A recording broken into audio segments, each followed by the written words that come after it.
Ubaldo degli Ubaldi fue un jurista italiano que dio a sus estudios un enfoque fundamentalmente práctico. Alumno de Bartolo de Sassoferrato, perteneciente al igual que este a la escuela italiana, es importante enfatizar que fueron los italianos quienes elaboraron las primeras reglas en relación con el derecho aplicable a la responsabilidad civil.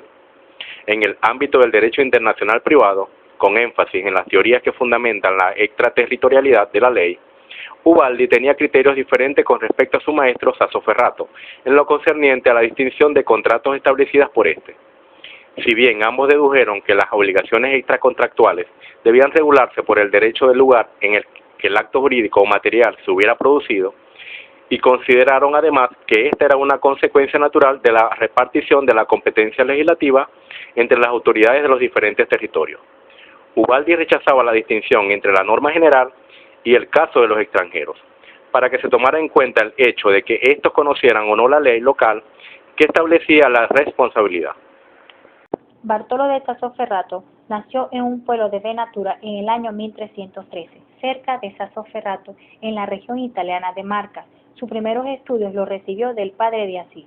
Con tan solo 14 años, inicia sus estudios de jurisprudencia en la Escuela de Derecho de Perusa. El 13 de julio de 1357 es considerado como el jurista más influyente de todos los siglos y como uno de los principales exponentes de la escuela estatuaria italiana del siglo XIV. Él clasificó las leyes de la siguiente manera: territoriales son aquellas leyes del lugar que no tienen efectos de extraterritorialidad, y las personales son aquellas leyes que siguen a las personas y tienen carácter de extraterritorialidad. Sin embargo, él establecía dos criterios acerca de la naturaleza de la ley para determinar si tienen o no efectos de extraterritorialidad, tomando en cuenta la equidad y la justicia, para mantener el equilibrio entre territorialidad y extraterritorialidad. El aporte más considerable de Sassoferrato fue la aplicación del estatuto local a los extranjeros y los efectos de la aplicación extraterritorialidad de los estatutos, el cual los clasificó de la siguiente forma: favorables, confirmaban la capacidad o permitían la realización de un acto jurídico y acompañaban al individuo al salir del territorio; son extraterritoriales. Las desfavorables establecían la incapacidad o le impedían la celebración de un acto jurídico fuera del territorio. Se regían exclusivamente dentro del territorio donde se dictaban, eran territoriales. Y las Sassoferrato, que planteaban soluciones a diversas materias como los contratos, testamentos, delitos y los contrarios a esta. En la actualidad, la escuela italiana se mantiene vigente en los principios del derecho internacional privado. Escuela estatutaria francesa del siglo XVI. Los exponentes de esta escuela fueron Charles Dumoulin y Bertrand d'Argentré, quienes consideraban que la ley territorial debía aplicarse siempre y que por excepción se aplicaba a la extranjera.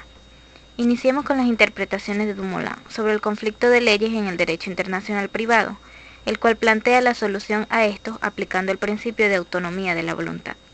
Esto se refiere a que en materia contractual sean las partes quienes elijan el estatuto al cual quieren someter sus conflictos, o lo que es lo mismo, la convención de las partes es la ley que se va a aplicar, siendo así un factor de conexión. Por su parte, d'Argentré trataba los conflictos de leyes que se producían al interior del territorio francés.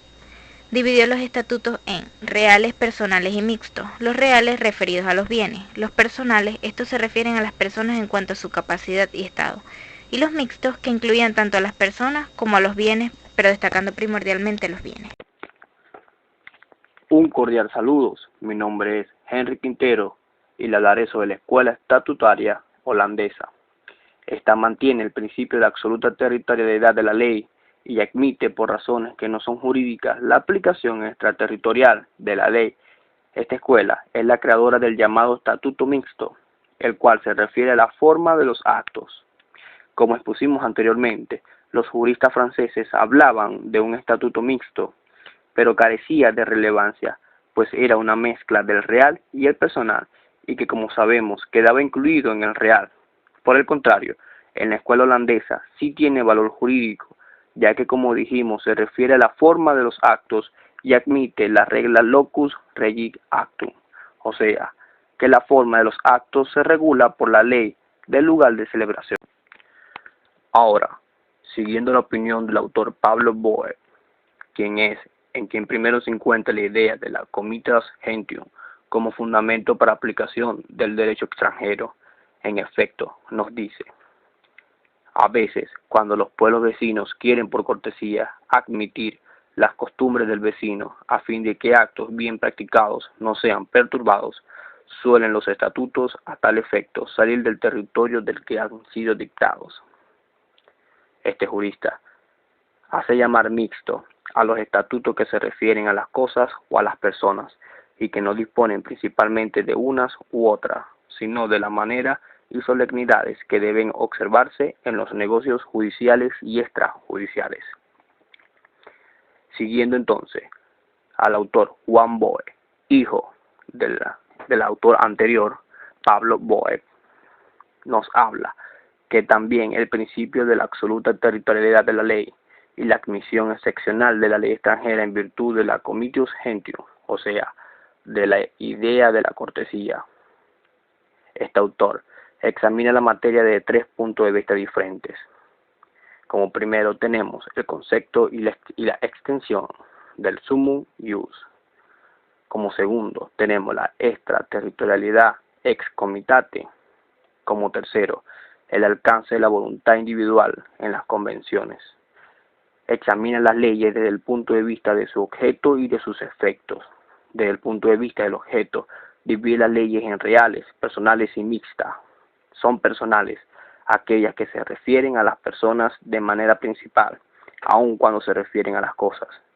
Reales son los que se refieren exactamente a las cosas. Mixtas, las relativas a las formas y solemnidades. En cuanto a los efectos, que es lo que verdaderamente interesa al derecho internacional privado, el principio de la territorialidad absoluta, las leyes, solo tienen valor dentro del territorio del Estado en donde se han sido dictadas. Jamás pueden pasar las fronteras. Solamente por cortesía se pueden aplicar las leyes extranjeras. Escuela holandesa. El aporte singular de la doctrina consiste esencialmente en inspirarse para buscar el fundamento de la aplicación de las leyes extranjeras. Se reconoce como uno de los representantes más destacados de la escuela holandesa a Ulbrecht Huber, quien sintetiza los principios de esta escuela en 3 axiomas. Primero, la ley de cada estado que rige dentro de los límites de su territorio y para todos sus súbditos. Segundo, se consideran súbditos todos los que se encuentran dentro del territorio de un estado en forma definitiva o temporánea. Tercero, los jefes de estado por cortesía pueden permitir la aplicación del derecho extranjero. Para concluir, el fundamento de este autor establece que el derecho tenía un carácter estrictamente territorial, y si bien admitían excepciones, ellas no tenían fundamentos jurídicos, sino motivos de conveniencia. No se consideraba anómalo que una persona fuera capaz en un país e incapaz en otro, sino un simple inconveniente práctico para la vida de los negocios. Teoría de la voluntad legislativa. Según esta teoría del jurista alemán Webster, el juez debe aplicar la ley material que esté en su legislación, es decir, que si la legislación nacional del juez excluye la legislación extranjera, esta queda excluida. Pero si por el contrario su legislación nacional exige la aplicación de la legislación extranjera, deberá aplicar esta de forma irrestricta. Teoría de Schäffner. Sostiene este jurista alemán que en materia conflictual el juez aplicará la norma de derecho internacional privado que forme parte de su propia legislación, indicada esta por la ley competente, bien sea su propia ley o la ley extranjera. Ahora bien, cuando la norma conflictual no dé solución al caso o no exista, el juez aplicará la legislación donde ha nacido la relación, bien sea la ley de la nacionalidad cuando se refiera a personas, y en relación a los bienes se aplicará la ley de su ubicación.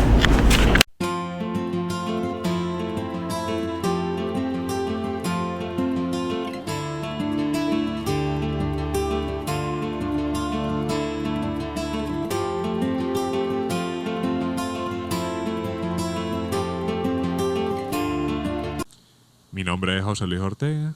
Les voy a hablar acerca de la escuela alemana, más directamente acerca de uno de sus grandes exponentes, como lo fue Friedrich Karl von Savigny, prestigioso jurista alemán quien vivió entre 1779 y 1861. Fue el fundador de la Escuela Histórica de Derecho Alemana. Por esta razón realizó diversos estudios acerca de los límites locales y temporales de las reglas de derecho, debido principalmente a la existencia de diversas competencias legislativas y jurisdiccionales. Por esta razón, él propuso que el juez no le bastaba con conocer su derecho natural, sino que a su vez tenía que poseer una competencia efectiva para poder resolver el conflicto y determinar su sede jurídica.